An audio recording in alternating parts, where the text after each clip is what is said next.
একবার এক গ্রামে হরিপদ নামের এক লোক থাকত। সে ছিল খুব সাহসী, ভূত প্রেতে বিশ্বাস করত না। এক রাতে তার বন্ধুদের চ্যালেঞ্জে সে শ্মশানের রাত কাটাতে গেল। চাঁদের আলোয় শ্মশান ছিল ভয়ানক নিস্তব্ধ। হরিপদ আগুন জ্বালিয়ে বসে থাকলো এক কোণে। হঠাৎ পেছনে থেকে শোনা গেল এক নারীর কান্না। সে ভেবেছিল কেউ দুষ্টুমি করছে, কিন্তু ঘুরে দেখল কেউ নেই।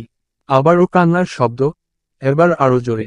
সে আলোটা বাড়িয়ে চারপাশে দেখতে লাগলো। একসময় সে দেখল এক সাদা শাড়ি পরা নারী গাছের নিচে দাঁড়িয়ে। নারীটির চোখ ছিল লাল আগুনের মতো। হরিপদ ভয় পেয়ে দৌড় দিল। সে চিৎকার করতে করতে গ্রামে ফিরে এল।